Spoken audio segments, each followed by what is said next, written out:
नमस्कार साथियों। You thought I would be bringing cylinders here. Nice thought. Maybe next time. जी नमस्कार साथियों।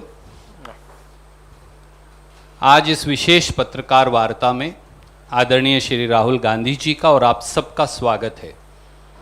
आज देश जब महंगाई के बोझ तले पिस रहा है, आज देश की गृहिणी का बजट जब बिगड़ चुका है, तो ऐसे में कुछ महत्वपूर्ण विषय लेकर आदरणीय राहुल गांधी जी आपके बीच में उपस्थित हैं। मैं उन्हें आग्रह करूंगा कि वो सीधे आपसे अपनी बात कहेंगे। आदरणीय Rahul ji. Namaskar. Thank you for coming here today.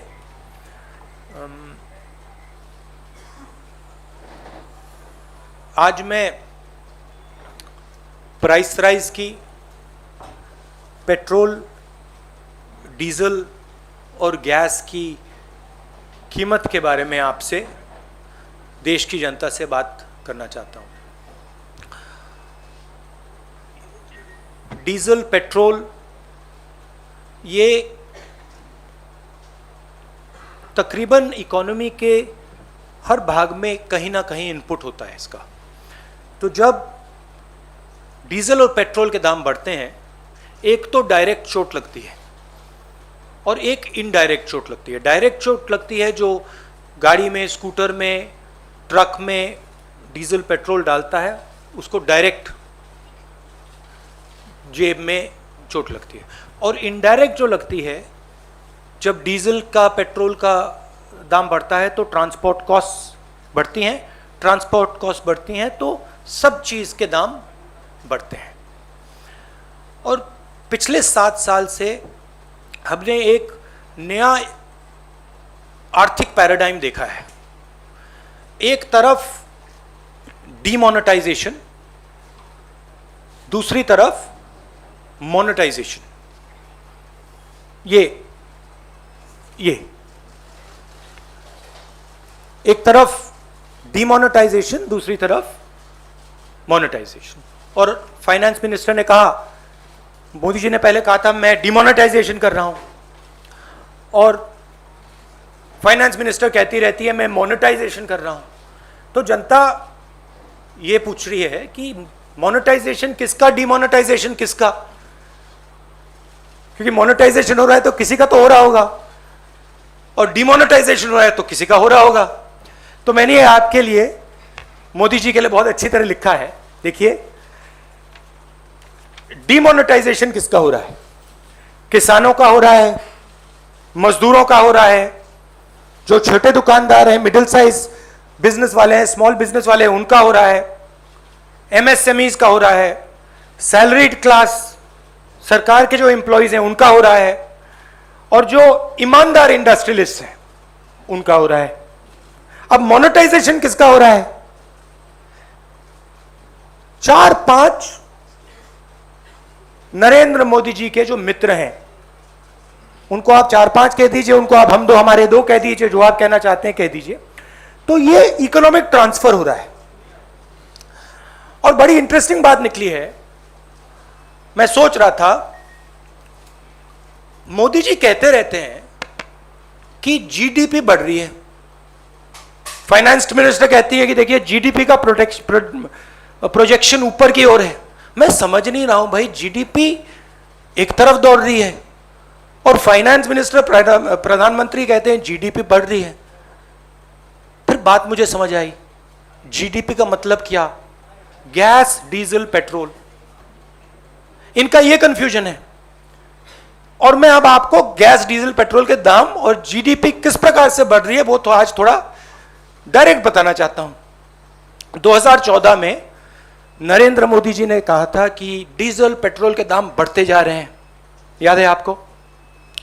2014 में 410 रुपीज सिलेंडर की प्राइस थी जब हमने, यूपीए ने ऑफिस छोड़ा। आज 885 रुपीज सिलेंडर की प्राइस है, 116% इंक्रीज। पेट्रोल की प्राइस 71.5 रुपीज 2014 में, आज 101 रुपया, 42% price increase. 57 rupees diesel, 88 rupees आज, 55%, 55% इंक्रीज। अब मजेदार बात यह है कि कोई ये आर्ग्यूमेंट कर सकता है कि देखिए ये तो इंटरनेशनल रेट बढ़ा है, इंटरनेशनल मार्केट पे डीजल पेट्रोल का दाम बढ़ा होगा, इसलिए हिंदुस्तान की जनता को चोट लग रही है, इसलिए ये पूरा मोनेटाइजेशन डिमोनेटाइजेशन का तमाशा चल रहा है। मगर अजीब सी बात यह है कि जब यूपीए की सरकार थी 2014 में, तो 105 रुपीज कच्चे तेल का दाम था, आज 71 रुपीज है, 32% ज्यादा था हमारे टाइम। गैस इंटरनेशनल प्राइस देख लीजिए, हमारे टाइम 880, आज 653, 26% कम। तो इंटरनेशनल मार्केट पे gas price, diesel price, petrol price, oil price गिर रहे हैं और हिंदुस्तान में बढ़ते जा रहे हैं। दूसरी तरफ हमारे जो एसेट्स हैं उनको बेचा जा रहा है। 23 लाख करोड़ रुपए, 23 लाख करोड़ रुपए सरकार ने जीडीपी से कमाया है। जीडीपी वो ग्रोस डोमेस्टिक प्रोडक्ट नहीं, जीडीपी मतलब गैस, डीजल, पेट्रोल। मेरा सवाल है, ये 23 लाख करोड़ रुपए गए कहां? और जनता को यह पूछना चाहिए कि आपके जेब में से जो पैसा निकाला जा रहा है, छीना जा रहा है, ये कहां जा रहा है? जो हिंदुस्तान के एसेट्स हैं, हमारी कंपनीज हैं, उनको बेचा जा रहा है, डिमोनेटाइजेशन किया जा रहा है, नोटबंदी की जा रही है, जीएसटी आपसे पैसा छीना जा रहा है, किसानों के 3 कानून बने हैं, वहां से आपका पैसा छीना जा रहा है। तो ये जा कहां रहा है? आपके पास तो नहीं आ रहा, आपके जेब में तो नहीं जा रहा। तो हिंदुस्तान के युवाओं को, जनता को यह सवाल पूछना पड़ेगा कि ये जा कहां रहा है, किसको मिल रहा है ये सब पैसा? अब अंग्रेजी में बोल देता हूं। Do I need to say it in English or can I just? You'd like me to say it in English? Do you want me to? Very broadly in English, huh? Broadly, the government has a new concept of GDP. New concept is an increase in GDP means an increase in gas, diesel, and petrol prices. Over the last 7 years, they've earned 23 lakh crores from an increase in diesel, petrol, and gas. Every single person is affected by this. There are two effects. There's a direct effect and an indirect effect. The direct effect is when people buy fuel for their scooters, their cars, diesel for their trucks. An indirect effect is when the price of diesel, petrol rises, the price of everything rises because transport costs increase. So the country is bearing a massive cost as a result of this dramatic increase. I just go into the details. In 2004, when we left office, gas price was 410 rupees a cylinder. Today it is 2014. The gas price was 410 rupees a cylinder. Today it is 885 rupees. 116% increase. Petrol was 71. It's now 101. 42% increase. Diesel was 57. Now it is 88. A 55% increase. And the interesting thing is, people could argue that prices are rising, diesel, petrol prices are rising because international prices are rising. But that's not the case. Because crude oil prices were $105 when we were in power, and today they're $71. That's a decrease of 32%. Gas prices were $880 per metric ton. Today they are $653. That's a 26% drop. So the interesting thing is, there is demonetization taking place where the farmers, laborers, small traders, MSMEs, contract workers, salaried class, honest industrialists are being hit. And on the other side, there is dramatic monetization taking place where 3-5 big industrialists, friends of the Prime Minister, are being benefited. there is a transfer of wealth taking place from the poor, from the weak, to the Prime Minister's friends. This is what's going on. And this is what I wanted to raise today, and I wanted the young people of this country to think about this. This is about your future. You have to ask the question, who this money is going to. 23 lakh crores have been taken out of your pockets, out of the pockets of farmers, laborers, poor people. Question is, where are they going? At the same time, we see the finance minister talking about monetization, where your assets, the assets of this country, are basically being given away at cut rate prices again to 3 or 4 of the Prime Minister's favorite people. So that's what I wanted to raise today. If you have some questions, I'm happy to answer them. I would like to keep the focus on price rise and on diesel petrol prices. Thank you, sir. Arun will begin with you.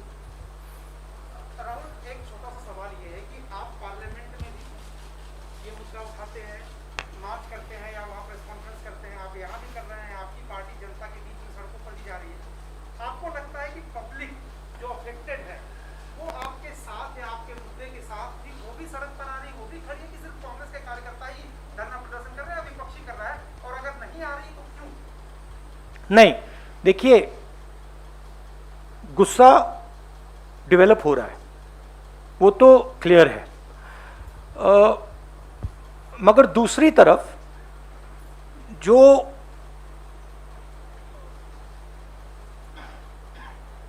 वो आवाज है उसको systematically दबाया भी जा रहा है। Corona का समय है तो हम भी नहीं चाहते कि लाखों लोग सड़क पे निकले, क्योंकि हम जानते हैं कि उसके दूसरे नतीजे हो सकते हैं, तो हम भी थोड़ा रिस्ट्रेंट शो कर रहे हैं। मगर जनता में जबरदस्त गुस्सा है। आप जानते हो मीडिया पे किस प्रकार से आक्रमण हो रहा है। जो आप लोग बोलना चाहते हो, लिखना चाहते हो, आपको वो करने नहीं देते हैं। इंस्टीट्यूशंस पर दबाव है। पार्लियामेंट में हमें बात करने नहीं देते हैं, डिस्कशन नहीं करने देते हैं। तो माहौल ऐसा है। मगर ये गुस्सा बढ़ता जाएगा और फिर रिएक्शन जबरदस्त आएगा। Thank you, sir. May I go to Vijay Lakshmi? Rahul ji, जिस तरह से आपने कहा कि पेट्रोल, डीजल और गैस प्राइसेस बढ़ रहे हैं, तो जो कांग्रेस शासित या विपक्ष के कुछ दलों शासित द्वारा जो राज्य है वहां पर वैट कम करके क्या आपको लगता है ऑयल प्राइसेस में जनता को राहत दी जा सकती है? जैसे 35% का वैट पंजाब में है, महाराष्ट्र में 8% का है। we can do this on the margins. हम margins में ये कर सकते हैं, but the main thrust of it, right, is the question that 23 lakh crores. See, if the question was that international prices are going up, no problem. But that's not the question. International prices are not going up. 23 lakh crores are being taken by the government of India. It's not a question of what is Chhattisgarh government going to do, Punjab government going to do. The question is, what is happening to this 23 lakh crores? Why are the people being made to pay for this? ये जो 23 लाख करोड़ रुपया है, ये जनता के जेब से निकाल कर ट्रांसफर किया जा रहा है ना। सवाल तो वो है। आप कह रहे हो कि हाँ ठीक है, छत्तीसगढ़ गवर्नमेंट क्या करेगी, पंजाब गवर्नमेंट क्या करेगी, मगर सवाल वो नहीं है। सवाल छत्तीसगढ़ गवर्नमेंट 23 लाख करोड़ नहीं ले रही है, पंजाब गवर्नमेंट 23 लाख करोड़ नहीं ले रही है, सेंट्रल गवर्नमेंट 23 लाख करोड़ रुपए ले रही है। Thank you, sir. Uma Shankar ji from NDTV.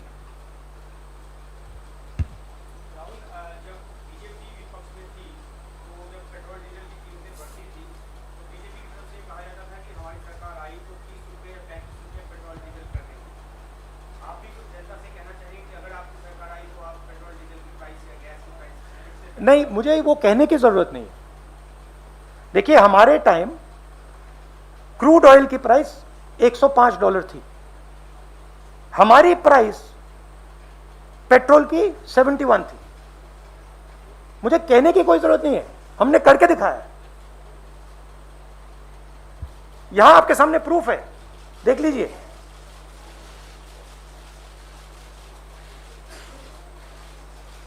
अच्छी तरह देख लीजिए।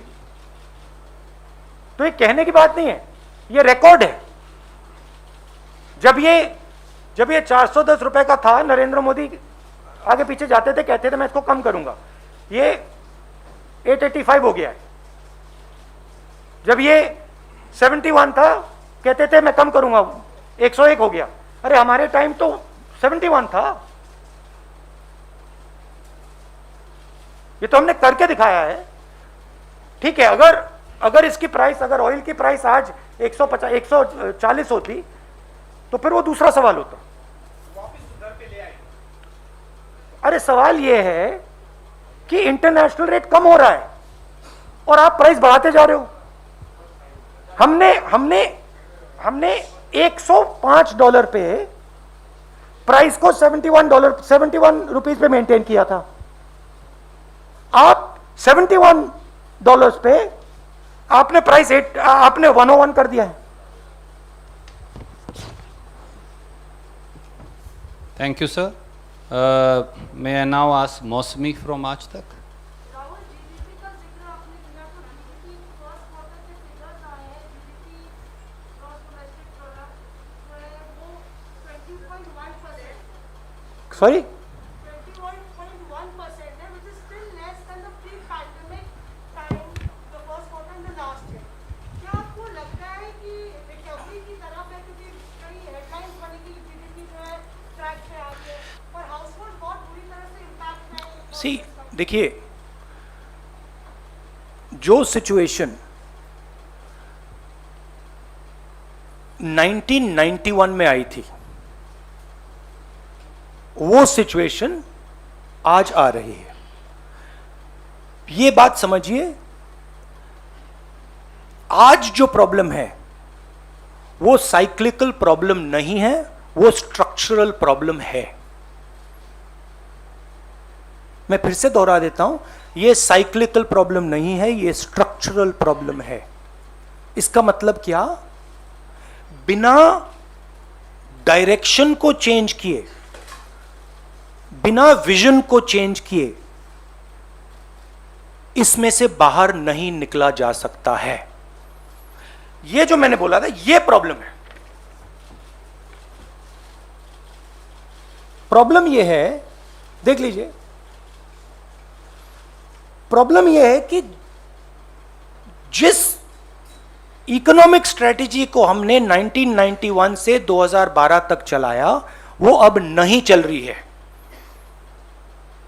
उस बात को हम एक्सेप्ट करते हैं कि 2012 में हमारी स्ट्रेटेजी तो जो 1990 से 2012 तक चली, वो 2012 में उसने चलना बंद कर दिया था। हमारा कहना था एक नए दृष्टिकोण की जरूरत है, एक नए अप्रोच की जरूरत है, और बिना नए अप्रोच के बात सही नहीं होगी। नरेंद्र मोदी जी ने वायदा किया था, मैं नया अप्रोच लाऊंगा, न्यू इंडिया, ये जो सब बोलते रहते हैं, बट वो नया अप्रोच नहीं है, वो खोखला है। उन्होंने मेक इन इंडिया की बात की, कुछ बनना है इंडिया में। उन्होंने डीमोनेटाइजेशन की बात की, कोई फायदा हुआ? अब मोनेटाइजेशन की बात करने हैं। तो लोगों को यह समझना होगा कि अब एक नए विजन की जरूरत है, उसके बिना काम नहीं चलेगा। जितना भी आप बोलना चाहे, जितने भाषण देने चाहें आप, नहीं चलेगा। अब हम 1990s में हैं। 1990s में कैटास्ट्रॉफिक फेलियर हुआ था, और उसके बाद कांग्रेस पार्टी ने देश को एक नया विजन दिया था। कहा था देखिए, ये कैटास्ट्रॉफिक फेलियर हो रहा है, अब एक नए दृष्टिकोण की जरूरत है। प्रधानमंत्री को नए दृष्टिकोण की बात करनी चाहिए, वो नहीं कर रहे हैं। हम जानते हैं क्या करना है, हमारे माइंड में बिल्कुल क्लियर है। कांग्रेस पार्टी के माइंड में, हमारे जो एक्सपर्ट्स, हमारे माइंड में बिल्कुल क्लियर है क्या करना है, नया दृष्टिकोण क्या है, किस प्रकार से आगे बढ़ना है, हमें मालूम है। तो ये इस बात को फाइनेंस मिनिस्टर को तो समझ ही नहीं आ रही है, उसको उनको तो छोड़ दो। बट ये जो इनके थिंक टैंक्स हैं, नीति आयोग है, प्राइम मिनिस्टर को भी बात नहीं समझ आएगी, बट एक्सपर्ट्स हैं, उनको समझ आएगी। और फाइनेंस मिनिस्टर को, प्राइम मिनिस्टर को उन एक्सपर्ट से बात करनी चाहिए। अगर नहीं करना चाहते तो कांग्रेस पार्टी के एक्सपर्ट हम भेज देते हैं, हम समझा देंगे। हमारे पास एक्सपीरियंस है, हम समझते हैं कैसे करना है, क्या करना है। तो मेरा कहना है कैटास्ट्रोफिक फेलियर है ये, और इसका सिम्टम जीडीपी का कोलैप्स है। आप देखिए, थोड़े डिटेल में जाता हूं। हिंदुस्तान की स्टॉक मार्केट तेजी से आगे बढ़ रही है, सब लोग देख रहे हैं, मिडिल क्लास के पैसे बन रहे हैं। आप देखिए कितनी कंपनीज ग्रो कर रही हैं। ये जो पूरा का पूरा स्टॉक मार्केट का तमाशा है, ये 50 कंपनियों का है। जो बाकी 300, 400, 500 कंपनीज हैं स्टॉक मार्केट में, उनको देखिए उनका क्या हो रहा है। वो खत्म हो रही हैं, एक के बाद एक खत्म हो रही हैं। मगर फ्यूचर वो हैं। अगर आपको हिंदुस्तान की इकोनॉमिक बेस बढ़ानी है तो फ्यूचर वो हैं जो second line, third line, fourth line में है, वो सब खत्म हो रही है। और ये जो काम हो रहा है, ये मेन 5, 6, 7 लोगों को स्ट्रेंथन करने का काम हो रहा है। ये जो लोग हैं, इनकी जगह है, बट ये हिंदुस्तान को रोजगार नहीं दे सकते। रोजगार कौन देता है? स्मॉल मीडियम बिजनेस वाले देते हैं, सेकंड लाइन वाले लोग देते हैं, थर्ड लाइन वाले लोग देते हैं, फोर्थ लाइन वाले लोग देते हैं। मोदी जी के माइंड में उनकी जगह ही नहीं है। तो मेरा कहना है कि जो आपको दिख रहा है, ये स्ट्रक्चरल फेलियर का सिम्टम है। ये स्ट्रक्चरल फेलियर के कारण ये चीजें हो रही हैं। और नरेंद्र मोदी जी अगर एक्चुअल देश के सही प्रधानमंत्री होते तो देश को कहते, देखिए मैं समझ रहा हूं कि स्ट्रक्चरल फेलियर है, और मैं अब देश को एक नया दृष्टिकोण देने जा रहा हूं। और वो दृष्टिकोण बातचीत से निकलेगा, वो रेसकोर्स रोड में बैठने से नहीं निकलेगा। किसानों से जाके बात कीजिए, मजदूरों से जाके बात कीजिए, बाकी इंडस्ट्रियलिस्ट से जाके बात कीजिए, स्मॉल मीडियम बिजनेस वालों से बात कीजिए। फिर आपको देश का एक विजन निकलेगा, उसमें से, उस बातचीत में से देश का विजन निकलेगा। हमने वो बातचीत की है, हम जानते हैं करना क्या है। Thank you, sir. Just one second. No. Jagran, our friend. I'll come to.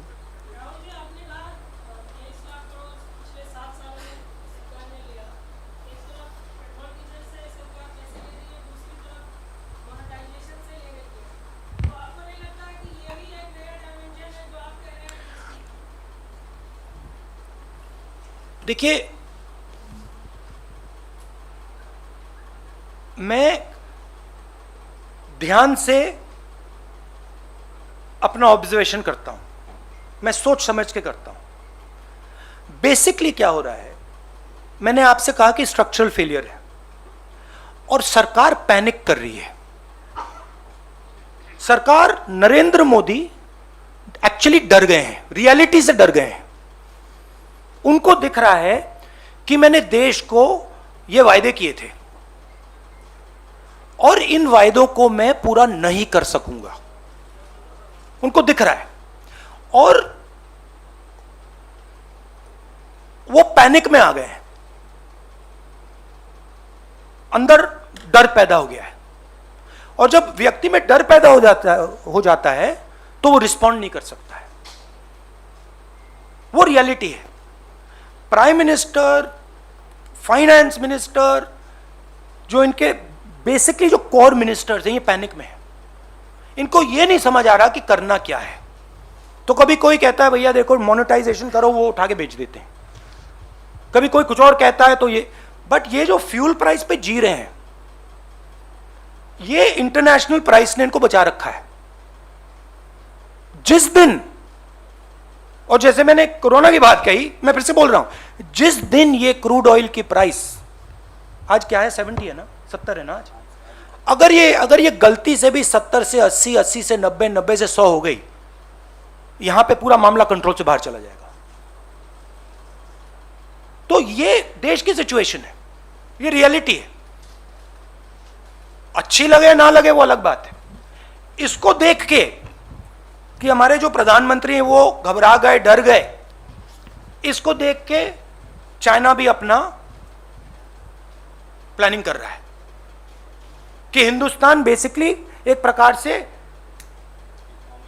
Economic crisis में है, लीडरशिप क्राइसिस में है, पैनिक में है, तो हम जो निकाल सकते हैं निकाल लो। ये हो रहा है। अच्छा लगे खराब लगे वो मैं नहीं जानता, मेरा काम सच बोलने का है। ये रियलिटी है देश की। Last question. राहुल जी, महंगाई आज नहीं बढ़ी है, पिछले 7 सालों में लगातार आंकड़े बताते हैं पेट्रोल, डीजल और रसोई गैस के दाम बढ़ते जा रहे हैं। लेकिन जब हम चुनावों में देखते हैं तो क्या कांग्रेस इसको मुद्दा नहीं बना पाती, या लोगों को आपको लगता है महंगाई से असर नहीं पड़ रहा? आखिर मैंने इसका जवाब आपको पहले दिया। Institutional capture, gagging of the press, not allowing the true voice to come out, threats, intimidation, violence. Thank you. हाँ,